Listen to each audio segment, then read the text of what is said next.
Esse trabalho do sacramento do matrimônio, sinal da união entre Cristo e a Igreja, foi um trabalho que eu fiz de conclusão de curso de teologia. É uma síntese sobre o sacramento do matrimônio. Depois eu transformei esse livrinho aqui. Não é muito extenso, não. A tese de fundo é comparar o matrimônio com a relação que Deus tem com a humanidade. Essa tese é bíblica e, por isso, o matrimônio é sacramento, porque ele sinaliza para isso. O modo como Deus ama os homens é o modo como marido e mulher devem se amar. A realidade humana do matrimônio é tão antiga quanto a própria humanidade. Na teologia católica, o matrimônio é considerado um sacramento, isto é, um sinal sensível que comunica a graça divina e aponta para uma realidade superior, que é transcendente. No Antigo Testamento, analisaremos o conceito de aliança, especificamente a aliança entre Deus e os homens, algumas vezes comparada nesses textos com a aliança matrimonial. No Novo Testamento, a instituição da Igreja como corpo místico de Cristo, com essa instituição, o matrimônio é elevado a sacramento, sinalizando e realizando a união entre Cristo e a Igreja. Nos Evangelhos e em São Paulo aparece essa realidade. Antes não era o sacramento, aliás, antes não havia nenhum sacramento, só com Cristo é que surgem os sacramentos. Apontaremos a proposta da Igreja para uma boa catequese, preparação e vivência do matrimônio cristão como conclusão. O trabalho está dividido assim, mas só por causa do tempo só vamos falar das duas primeiras partes, que é a aliança entre Deus e os homens, no Antigo e no Novo Testamento, e do matrimônio como realidade humana primeiro e depois como realidade sacramental.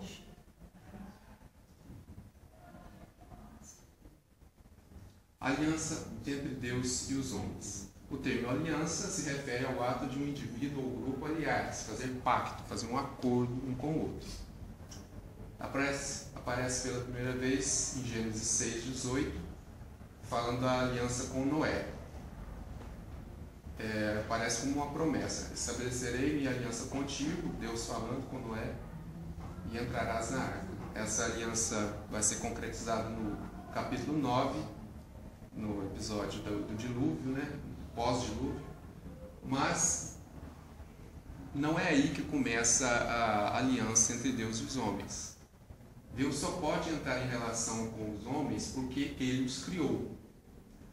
A criação é resultado da doação de Deus para a participação na sua glória e uma amabilidade. A relação de Deus com os homens é uma relação de amor. Então, estou querendo dizer aqui que a aliança entre Deus e os homens começa com a criação. Deus cria o homem para fazer aliança com Ele, para fazer que os homens entrem em acordo com Deus, participem da sua glória e do seu amor. Então, aquela aliança com Noé, que aparece a partir do capítulo 6 do Gênesis, vai até o 9, é claramente uma alusão à criação, a questão de recomeçar a criação. O dilúvio destrói tudo, recomeça com um novo casal, um casal de cada animal. Então é uma alusão à primeira criação. A atividade de Deus não é brusca, repentina ou pontual, mas respeita o ritmo da história. Do contrário, seria uma intervenção autoritária e não amorosa. Então Deus age de forma pedagógica, de forma paulatina. Aprove a Deus salvar e santificar os homens, não individualmente, mas constituindo em povo. Escolheu por isso a nação israelita para seu povo e com ele estabeleceu uma aliança e instruiu gradualmente. Então, primeiro temos a criação. Deus cria homem e mulher. Aí já inicia a aliança. Depois, esse povo, a partir do primeiro casal, cresce. Deus faz aliança com um povo específico, para, a partir desse povo, instruir toda a criação, ou seja, todos os homens. Faz a promessa a Abraão, que a gente considera o começo da história da salvação. farei de ti um grande povo e te abençoarei. Começa aí a religião propriamente do Deus único. Toda aliança tem a questão religiosa, de ritos, sinais, a questão de ter algo visível para marcar a memória de quem está fazendo a aliança, né? Em Abraão, a questão da circuncisão, dos animais, do sacrifício de animais. Depois vem o Êxodo, tem sinais também, os vários prodígios lá com Moisés, atravessa o Mar Vermelho milagrosamente, e tem exigências também. Cada aliança tem a sua exigência. No caso do Êxodo tem os 10 mandamentos.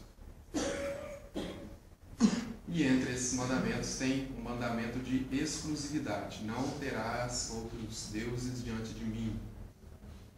Diz o texto bíblico que Deus é ciumento. A partir de então, há um Deus e um povo que se pertencem mutuamente. Sereis o vosso Deus e vós sereis o meu povo. Começa a aparecer algumas imagens dessa aliança entre Deus e os homens comparadas ao matrimônio. Aí se pergunta, a aliança salvífica teria moldado a vida matrimonial ou a vida matrimonial teria fornecido os elementos para compreender a aliança? Seria as duas coisas, uma coisa ilumina a outra. Deus já pensou assim desde o princípio. O valor positivo do casal humano aparece já no relato da criação. A relação do homem e da mulher é evocada em um cenário onde dominam a harmonia e a admiração. É o paraíso inicial. Mas foi o profeta Oséias quem primeiro utilizou ousadamente a imagem matrimonial como metáfora da relação entre Deus e Israel. Alguns trechos de Oséias. Vai, toma para ti uma mulher que se entrega à prostituição e filhos da prostituição, porque a terra se prostituiu constantemente, afastando-se de Yahvé. Já no capítulo 1, versículo 2 de Oséias, aparece essa imagem bastante forte. Deus manda o profeta Oséias se casar com uma prostituta. Essa esposa é constantemente infiel. Ela se separa, foge dele, aí Deus diz de novo, vai novamente, ama a mulher amada por outro e que comete adultério, como Yahvé ama os israelitas, embora estes se voltem para os deuses estrangeiros e gostem dos bolos de passa. O povo está sempre pensando com apetite, né? O povo ficava com saudade lá do Egito, das cebolas do Egito, aqui fala dos bolos de passa da Mesopotâmia. Fica claro que é uma imagem que Deus quer que Oséias passe a ideia de que o povo é infiel. Assim como ele se casa com a prostituta, perdoa as faltas dela e busca ela toda vez que ela é infiel, Deus faz isso com aquele povo que ele escolheu. Ele está dizendo assim, ama essa mulher que comete adultério como Yahvé ama os israelitas. Ou seja, ele perdoa sempre, ele apesar de o outro não ser fiel, ele é sempre fiel. E é interessante que o rompimento dessa aliança ocorre somente do lado humano, é óbvio, né? Deus não se trai, né?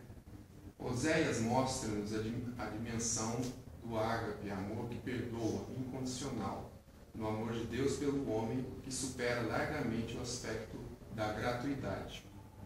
Aqui, esse amor ágape, só um parênteses aqui, a pronúncia correta seria agape, né? Mas todo mundo fala ágape, então ficou ágape, seria agape. O amor ágape não é só assim, amar sem condições, é mais do que isso, supera largamente o aspecto da gratuidade. Israel cometeu adultério, rompeu a aliança. Deus deveria julgá-lo e repudiá-lo, seria justo. Mas precisamente aqui se revela que Deus é Deus e não homem. O amor apaixonado de Deus pelo seu povo, pelo homem, é ao mesmo tempo um amor que perdoa.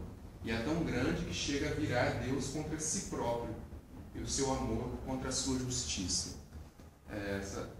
Esse trecho é da Deus Caritas Est, de Bento XVI. Depois aparece também essa imagem de Jeremias. A novidade é a dimensão futura da aliança, expressa como confiança no amor eterno de Deus e esperança de uma realidade nova. Eu te amei com amor eterno, por isso conservei para ti o amor. Eu te construirei de novo e serás reconstruída, Virgem de Israel. O profeta vislumbra uma nova aliança, porque a antiga foi rompida. Depois, em Ezequiel, também narra a história simbólica do casamento entre Deus e Israel. Conta sua origem desprezível e seu crescimento, o desposamento e cuidado de Deus para com a jovem Israel, a aliança e o julgamento. E Israel, já bela e famosa, multiplicou as suas prostituições. O marido, Deus no caso, apesar de irado pelo rompimento da aliança, demonstra sua fidelidade e gratuidade, lembrando-se do juramento da juventude. Lembrar-me-ei da aliança que fiz contigo na sua juventude e estabelecerei contigo uma aliança eterna. Pois em Isaías, como a uma esposa abandonada e acabrunhada, Yahvé te chamou, como a mulher da sua mocidade que teria sido repudiada, diz teu Deus.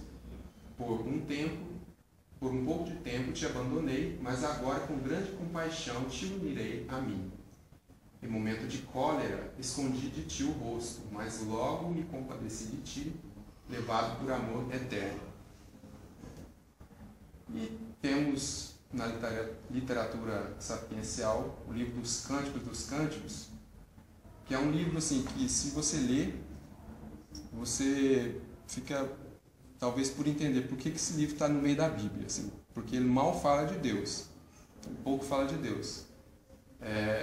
Mas se explica da seguinte maneira: a presença deste livro no cânon da Bíblia só poderia explicar-se por seu significado espiritual, da aliança de Deus com sua esposa Israel. Porque esse texto sempre está falando assim do amado e da amada, do noivo e da noiva. São cânticos de amor. Toda a tradição judaica e cristã o interpreta como esta união amorosa entre Deus e o povo que escolheu.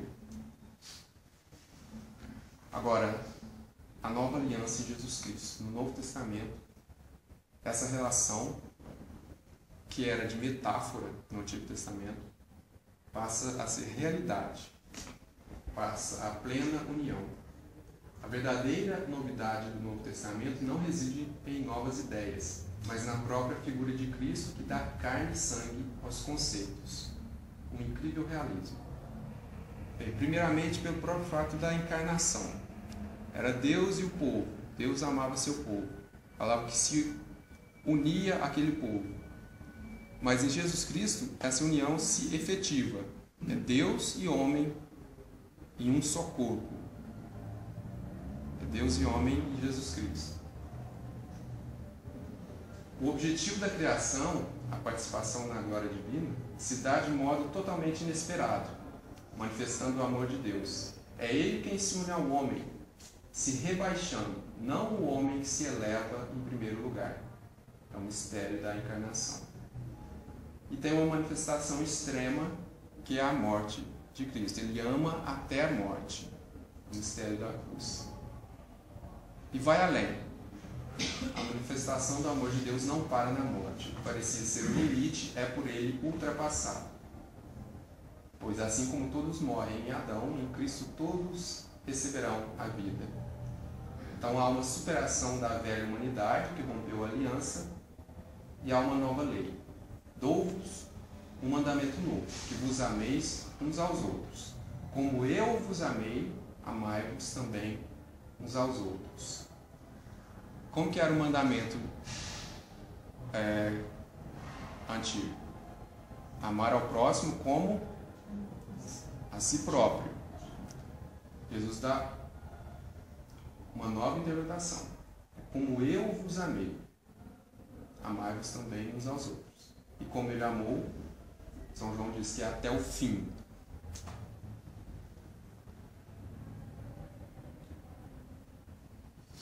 A igreja é a esposa, virgem e casta, e o esposo é Cristo glorificado, que a amou e continua a amá-la sem falha possível, nem de sua parte, nem por parte da noiva esposa, ao contrário da esposa Israel, muitas vezes infiel.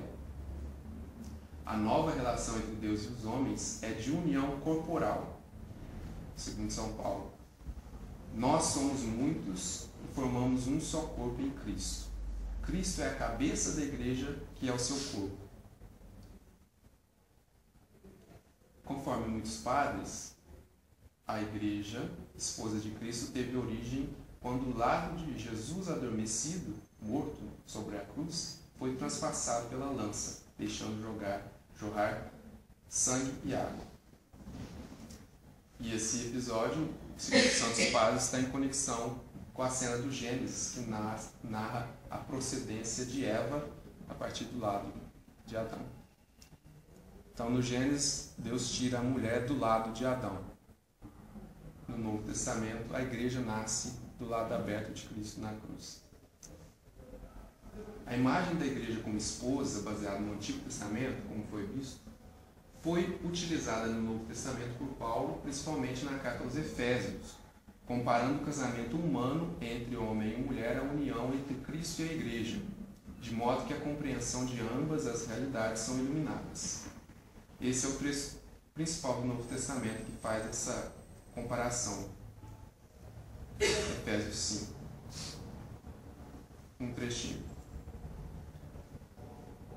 Vós, maridos, amai vossas mulheres como Cristo amou a igreja e se entregou por ela, a fim de purificá-la com o banho da água e santificá-la pela palavra, para apresentar a si mesmo a igreja gloriosa, sem mancha e sem ruga ou coisa semelhante, mas santa e irrepreensível.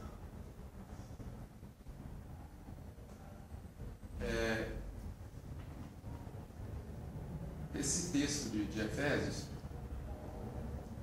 São Paulo está dando conselhos à comunidade de Efésios. Eu tenho a impressão que assim, o pessoal lá estava reclamando dos casamentos, estava pedindo conselhos matrimoniais para São Paulo. E ele começa a dar os conselhos.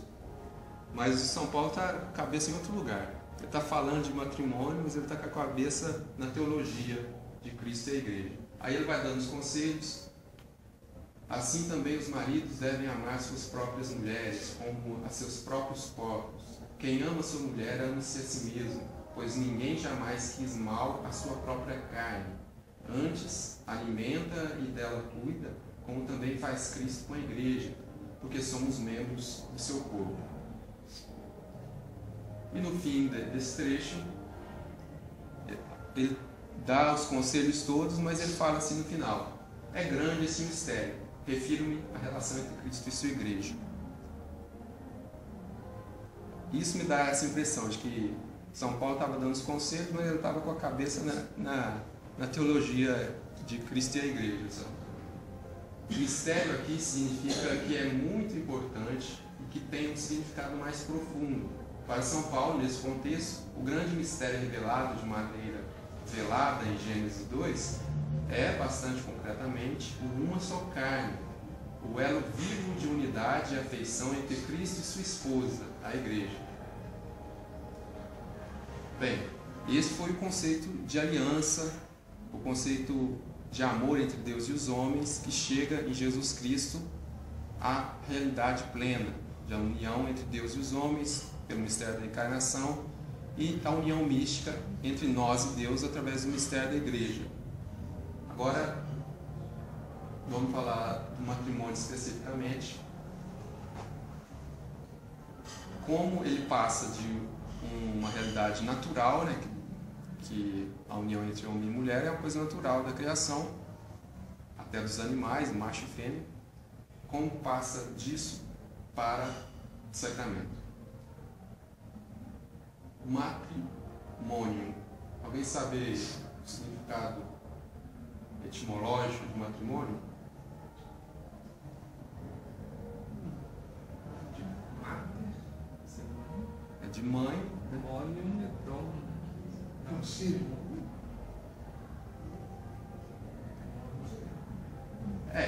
Eu não achei uma definição clara, mas assim, existe um matrimônio e o patrimônio, né? O que é o patrimônio? Aquilo que o pai tem, né, talvez. E o matrimônio é o que a mãe tem, né? Vamos dizer assim, que pertence à mãe. É o direito de ser mãe. Né? Seria algo nesse sentido. É uma definição da igreja, uma comunidade de vida. Vamos devagar, que é importante. Comunidade de vida, juridicamente indissolúvel, que abrange toda a vida. Tem uma tripla finalidade. Primeiro, o amor e a fidelidade mútuos. O amor entre o homem e a mulher e a fidelidade ambos. Segundo, a descendência, ter filhos. E terceiro, a significação sacramental. Nessa tríplice finalidade, temos aí o plano individual, né? O amor entre ambos, a sociedade, a humanidade em geral, né? A descendência, os filhos que o matrimônio dá à sociedade, e a significação sacramental, a relação com Deus. Então, é uma comunidade que abrange todos os aspectos da vida humana. No ser humano, o amor passa por uma evolução. Primeiro aparece um amor ainda inseguro, numa situação de procura indeterminada, em busca do objeto de seu amor. Depois de encontrado, esse amor se torna verdadeiramente descoberta do outro, superando assim o caráter egoísta que antes claramente prevalecia. Agora o amor torna-se cuidado do outro e pelo outro. Já não se busca a si próprio, não busca a imersão no inebriamento da felicidade. Isso aqui é do Bento XVI. Já não se busca a si próprio, não busca a imersão no inebriamento da felicidade. Parece complicado, mas não.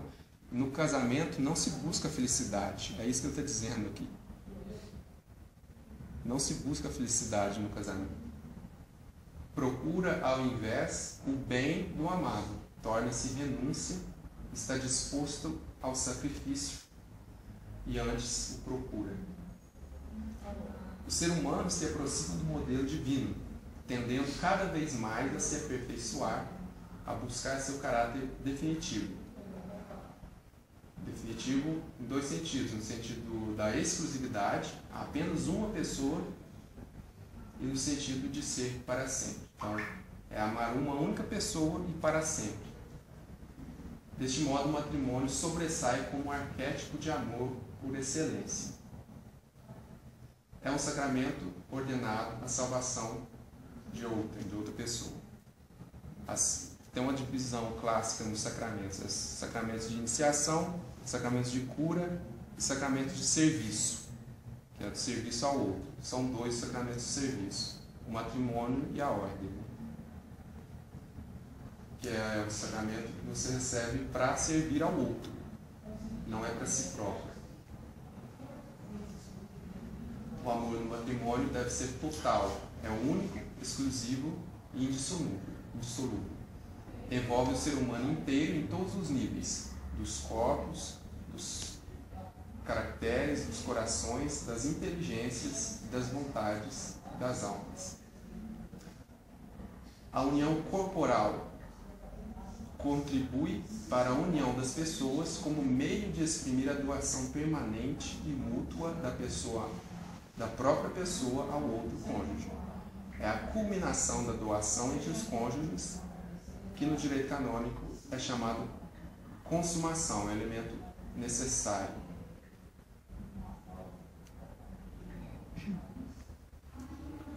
Os filhos do matrimônio. O amor conjugal é, por sua natureza, aberto à fecundidade. Não se esgota na comunhão entre os cônjuges, mas que está destinado a continuar se suscitando novas vidas. é uma característica própria do amor mesmo. Santo Agostinho dizia que o amor é expansivo, né? Ele não fica parado assim. Não basta amar um ao outro só. Ele tem que ir expandindo. Ama mais um, mais um, mais um.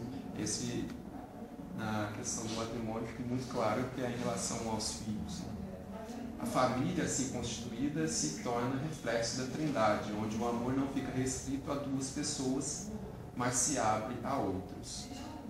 Em Deus já é três, justamente por causa disso, três pessoas. Não fica só dois amando um ao outro. Existe um terceiro, e Deus não ficou só fechado em si, nas três pessoas divinas. Ele criou tudo que existe, criou o homem justamente para expandir esse amor.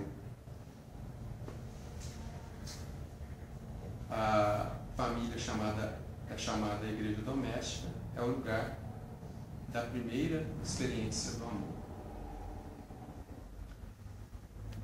Esses dois bens do matrimônio, a união dos esposos e a procriação, bens significados pelo ato sexual, são inseparáveis. É aqui que reside toda a moral sexual da igreja. Assim, por que a igreja prega o sexo após o casamento somente? É contra métodos anticoncepcionais? A explicação está tudo aqui. A união dos esposos e a procriação são inseparáveis. Julgar que o matrimônio seja para aperfeiçoar o amor entre os esposos, independente da abertura à procriação, ou que a finalidade seja somente a procriação, seria limitar esse amor, que assim já não seria um amor total. A união e a doação entre os esposos culmina na doação corporal, e esta só é lícita se tem por fundamento o amor total. Um amor total quer dizer uma forma muito especial de amizade pessoal em que os esposos generosamente compartilham todas as coisas, sem reservas indevidas e sem cálculos egoístas. A realidade humana e criacional do matrimônio. O matrimônio em Israel não reconheceu a mediação litúrgica de sacerdotes ou levitas ou qualquer espécie de ritual religioso. Para Israel era uma realidade terrena, era uma dádiva boa da criação. Não eram os ritos sagrados que cercavam o matrimônio que o tornavam santo. O grande rito que santificou o matrimônio foi o ato divino da própria criação. Então não existia casamento religioso, vamos dizer assim. Eles entendiam como religioso, mas eram as próprias famílias que faziam, que resolviam tudo. Assim. Não tinha sacerdote, não tinha nada. Isso pode ter aparecido posteriormente. Inclusive até na Igreja Católica foi se desenvolvendo tardiamente o ritual do matrimônio. O primeiro relato da criação não narra a criação separada do homem e da mulher, mas os coloca no mesmo ato de criação.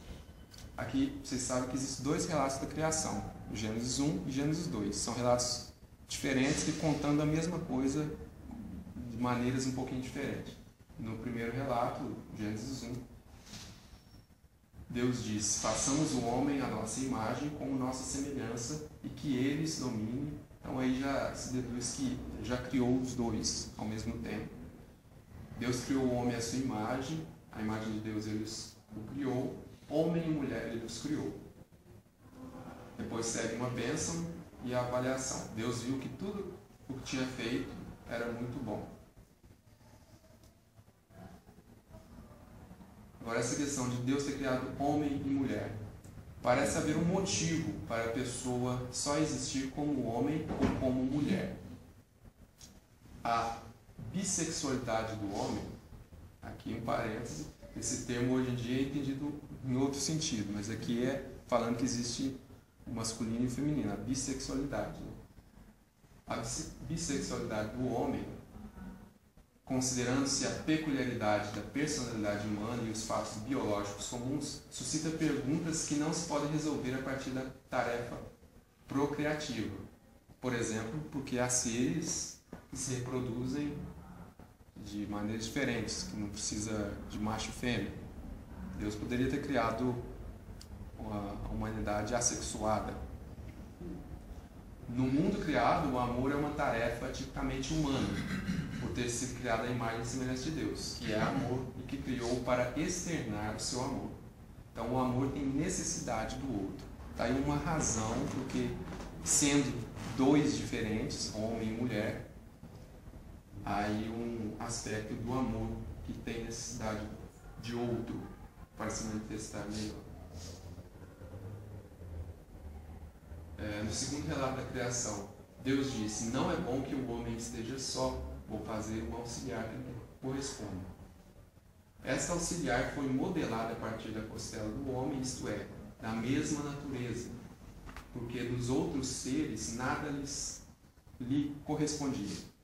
Então o homem exclamou: esta sim é o osso dos meus ossos e carne de minha carne. Ela será chamada mulher, porque foi tirada do homem. Aqui no hebraico tem um jogo de palavras aqui. O homem é Ish e mulher é Ishá. Então, no português não dá para entender por que ela é chamada mulher, porque foi tirada do homem. Mas nesse segundo relato tinha essa questão: Deus criou primeiro o homem, Adão deu nome para todos os animais, viu todos os animais lá bonitinhos, mas se sentia sozinho. Aí Deus criou a mulher a partir da costela dele. O significado é esse, para dizer que foi tirada, é da mesma carne do homem, é a mesma coisa. A conclusão desse relato é de caráter matrimonial, por isso o homem deixa seu pai e sua mãe, se une a sua mulher e eles se tornam uma só carne. Significa que a bissexualidade foi querida por Deus para que o homem e a mulher se unissem em matrimônio, não como exigência, mas possibilidade, de acordo com uma vocação. Essa interpretação foi adotada por Jesus, que acrescenta: portanto, Deus uniu, o homem não deve separar. Que antes de Cristo eles podiam separar, tanto que os fariseus perguntaram para Jesus: mas por que Moisés falou que podia divorciar? Jesus falou assim: porque Deus permitiu, porque eles eram cabeça dura. Para eles. É interessante que hoje em dia volta essa história, divórcio deve ser liberado, incentivado, até talvez é porque a gente tenha ficado com a cabeça dura de novo, né? Igual nos primeiros tempos. A sacramentalidade do matrimônio.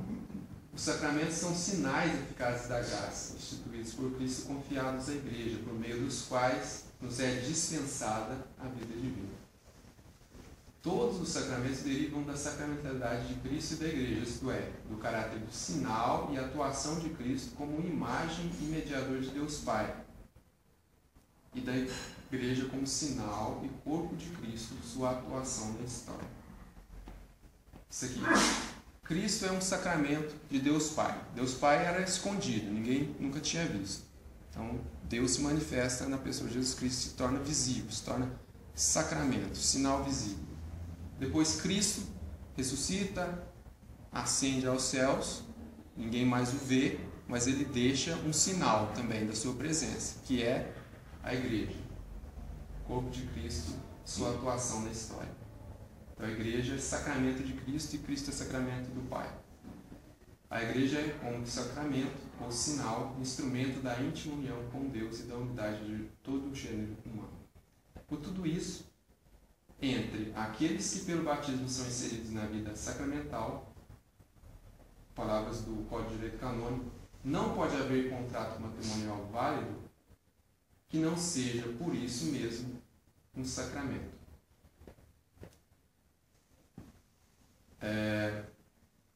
O Código de Direito Canônico usa os termos até do direito, né? Contrato matrimonial, mas no fundo é isso mesmo, é questão da aliança. A aliança é um contrato, é um pacto que você faz. Então o matrimônio também é um contrato que você faz com um com o outro.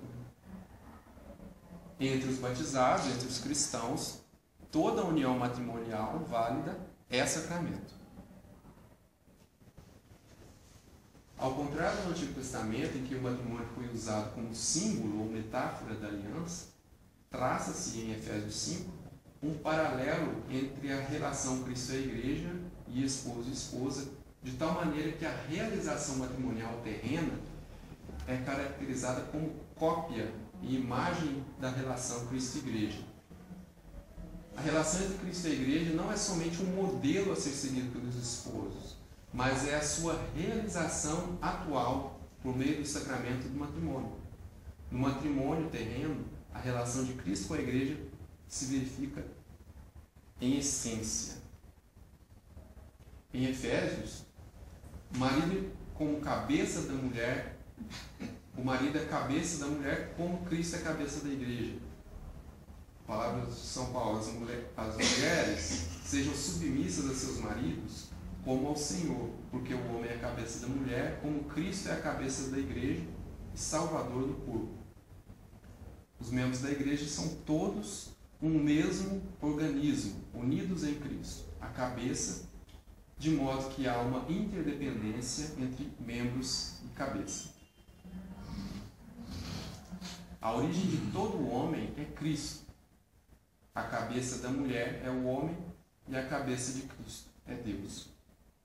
São Paulo está sempre jogando aí com essa ideia da igreja como corpo de Cristo.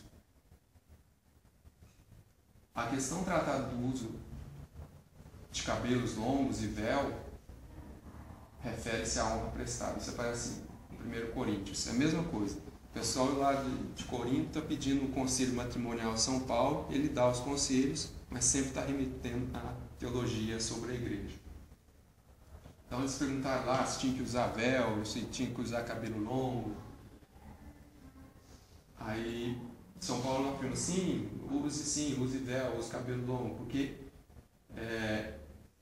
o homem é imagem e glória de Deus, mas a mulher é a glória do homem. Aí um comentário: tem quem veja nesses relatos algo meio machista, mas é só continuar lendo que essa ideia vai embora. Ao perigo dessa exortação se tornar argumento para a inferioridade da mulher, Paulo acrescenta: entretanto, diante do Senhor, a mulher não existe sem o homem e o homem não existe sem a mulher. Pois se a mulher foi tirada do homem, o homem nasce pela mulher e tudo vem de Deus. A relação dos esposos é de submissão um ao outro. Sede submissos uns aos outros no temor de Cristo. Então ele não fala para a mulher ser submissa ao homem, ele fala uns aos outros. Enquanto cada um não perde a própria individualidade e seu modo de ser homem ou mulher, tal como cada membro do corpo é diferente e formam todos uma unidade. No texto paulino, a submissão pedida à mulher não coloca uma exigência maior que a do homem. Vós, maridos, amai vossas mulheres como Cristo amou a igreja e se entregou por ela. Ou seja, até a morte, se for preciso. A correlação entre cabeça e corpo aplicada a Cristo e à igreja e ao matrimônio como seu sacramento é mais um argumento a favor da indissolubilidade do matrimônio. Cristo e a igreja não se separam mais. É eterna essa aliança. Um vínculo de amor total só pode ser para sempre. A pertença recíproca exclui a possibilidade de dissolução do vínculo. O texto de São Mateus, palavras de Cristo: já não são dois, mas uma só carne, portanto, que Deus uniu, o homem não deve separar. O argumento de Jesus é que a união foi atuada por Deus. E aí está a sacramentalidade, porque Deus fez uma aliança eterna, a aliança matrimonial operada por Ele também é indissolúvel. O divórcio é considerado um adultério. Todo aquele que repudiar sua mulher e desposar outra, comete adultério contra a primeira. E se essa repudiar seu marido e desposar outro, comete adultério. No texto de São Marcos. No texto de São Mateus, tem uma chamada glosa, é um acréscimo feito posteriormente por um redator, que diz assim: exceto em caso de... o texto grego diz porneia. Até hoje se discute o que seria a tal da porneia. mas a igreja entende como qualquer união ilícita, assim, uma união que não é união. Por exemplo, no Antigo Testamento era considerada união ilegítima um filho casar, uma filha casar com o pai ou com o avô, esse caso de consanguinidade, ou o caso de violência, alguém roubou a mulher, então é uma união ilegítima. Então, nesses casos, seria permitido repudiar a mulher, repudiar um ao outro, porque não é um matrimônio verdadeiro. Os cônjuges são chamados a ser sinal no mundo desta indissolubilidade e fidelidade de Deus para com os homens. Pelo sacramento do matrimônio, o casal cristão recebe uma força especial para a vivência da indissolubilidade e da unidade do seu vínculo, as duas propriedades essenciais do matrimônio. Cada um dos 7 sacramentos confere a graça santificante, ou seja, Deus atua de uma forma especial no matrimônio também. No caso do matrimônio, essa força especial para a vivência da indissolubilidade e da unidade. No Novo Testamento também se compara o matrimônio com uma realidade escatológica, ou seja, o futuro, né? As coisas últimas. Assim como a aliança antiga se consumou na nova e eterna aliança, o matrimônio tem seu caráter escatológico. Não é um fim em si mesmo, mas aponta para uma outra realidade definitiva. O matrimônio, enquanto realidade humana e terrena, é ilimitado e termina com a morte de um dos cônjuges. Nas afirmações sobre o matrimônio no Novo Testamento, prevalece a perspectiva escatológica em que a busca do reino de Deus assume precedência sobre o matrimônio. Particularmente é um trecho do Evangelho que uma mulher pergunta para Jesus: eu casei 7 vezes, meus maridos todos morreram. Na vida futura, com quem que eu serei casado? Aí ele responde: com nenhum deles. O matrimônio é só nesta vida. Porque acaba essa vida, não tem mais finalidade do matrimônio, a não ser o amor mútuo. As outras finalidades terminam. O estabelecimento definitivo do reinado de Deus em sua união eterna com os homens é descrito como o símbolo das núpcias do Cordeiro no livro do Apocalipse. Um anjo chama: vem, vou mostrar-te a esposa, a mulher do Cordeiro. Mas o que sucede é a descrição da cidade santa, perfeita e esplêndida, significando a igreja remida. E Jesus comparou o reino de Deus em algumas parábolas sobre o casamento, semelhante a um rei que celebrou núpcias de seu filho. Tem a outra parábola das virgens esperando um esposo, né? Que algumas foram preparadas com uma lâmpada, outras não. A conclusão é que o cristão deve esperar vigilante o noivo, que é Cristo, no fim da história. Vigiai, portanto, porque não sabeis nem o dia nem a hora. O reino de Deus deve estar em primeiro lugar e o casamento não pode ser empecilho para a sua busca. Em outro trecho lá, alguém fala assim: mas eu quero te seguir, mas eu casei. Assim, não, então você não serve.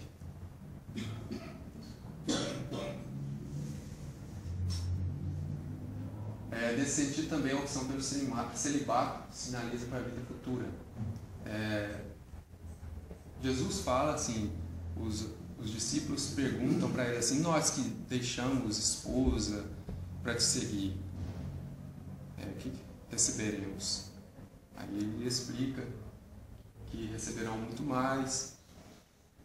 E São Paulo também fala que ele gostaria que todos fossem como ele, celibatário, para cuidar das coisas de Deus. Então, nesse sentido, dá a entender que, apesar de toda a importância do matrimônio, o reino de Deus deve estar em primeiro lugar. Só um parêntese sobre outros tipos de união. Existem matrimônios legítimos que não são sacramentos, por exemplo. A gente viu que para ser sacramento precisa ser batizado, precisa estar na igreja, estar no corpo de Cristo. Então, casamentos de não batizados são válidos, são matrimônios naturais, mas não são sacramentos, carecem do efeito do sacramento. Agora, outros tipos de união, nem matrimônio né? O matrimônio é entre um homem e uma mulher, com aquelas condições lá. Então, o matrimônio caracteriza-se pela comunidade amorosa consensualmente indissolúvel entre um homem e uma mulher. Exclui-se dessa categoria de matrimônio todas as uniões da experiência. Vamos juntar, se der certo, se não der certo, a gente separa. Então, isso não é matrimônio, porque não é já está colocando condições. Eu vou saltar por causa do tempo. Entre os nossos cristãos pode haver verdadeiro matrimônio.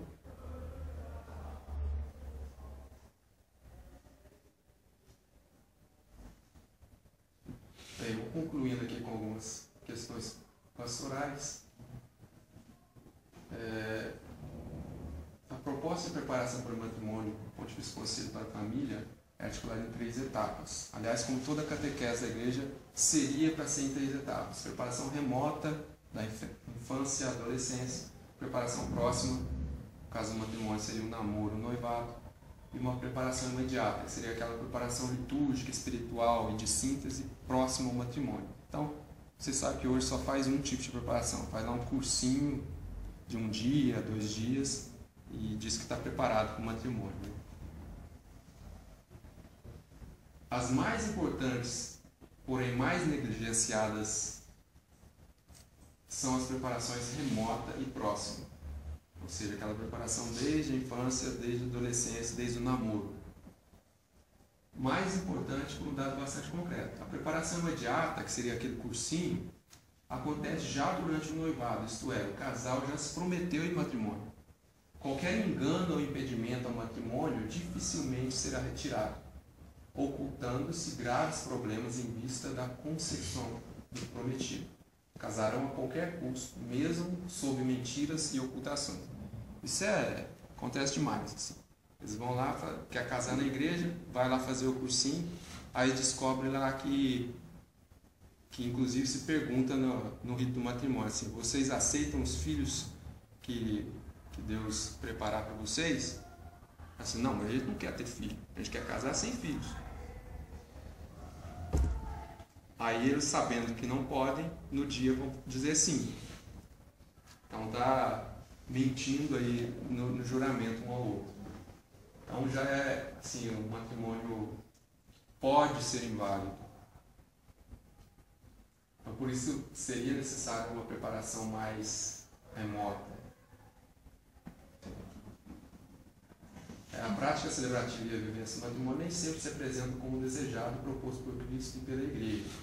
Se o matrimônio é sinal da união entre Cristo e a Igreja, é desconhecido de muitos cristãos o que isso significa, ou mesmo que realmente seja a Igreja, confundida muitas vezes com a instituição burocrática ou simplesmente com o edifício material. Da parte da compreensão do matrimônio, dificuldades surgem com o aparecimento de novas formas de união, dificuldades econômicas ou ideológicas com relação aos filhos e desvalorização da indissolubilidade. De modo geral, a boa vivência dos sacramentos tem sofrido com a falta de preparo dos seus principais agentes, tanto entre leigos quanto entre o clero. A catequese contínua é substituída por uma catequese imediatista, com vistas a um objetivo específico, confiada a poucos e despreparados catequistas. Com isso, sofre-se um problema de evasão dos cristãos logo após a concepção do fim desse tipo de catequese. É aquela história da catequese para a primeira comunhão. Frequenta, faz a primeira comunhão, depois nunca mais aparece na igreja. Casamento é a mesma coisa. Assim. Eles passam aquele dia batido lá, cursinho de noivos, só para casar na igreja, só para tirar foto, né? De modo particular, a catequese para o matrimônio é relegada a um breve curso só procurado já às portas da celebração, sendo encarado como exigência burocrática. Tenta-se impor o conteúdo de uma vida em apenas algumas horas, quando a proposta da igreja prevê a formação desde a infância, visto que se trata de uma vocação e um compromisso para toda a vida. A solução seria uma catequese mais preventiva ou por antecipação. Não é justo cobrar de jovens noivos uma plena consciência do que seja matrimônio se isso não lhes foi oferecido antes do namoro. Não é justo cobrar a participação das crianças na vida da igreja se isso não foi ensinado na família. Não é justo cobrar dos esposos a educação cristã de seus filhos se isso não compreenderam e prometeram quando se casaram. A questão que eu proponho nesse trabalho é a seguinte: curso de noivos não tem que falar de casamento, tem que falar da vida posterior, falar da educação dos filhos, falar sobre o batismo da criança que eles vão ter. Porque depois chega no batismo, eles fazem cursinho de batismo, aí eles descobrem lá que o padrinho tem que ser crismado. Por que não falou isso no casamento? Aí eles já escolheram o padrinho, vão mentir de novo. É crismado sim. E etc. E vai virando essa bola de neve. Então tem que ser sempre por antecipação. Falar de matrimônio, não no curso de noivos. Falar na adolescência, quando as crianças, os jovens estão lá fazendo preparação para crisma, etc. É isso. Tinha para passar para vocês.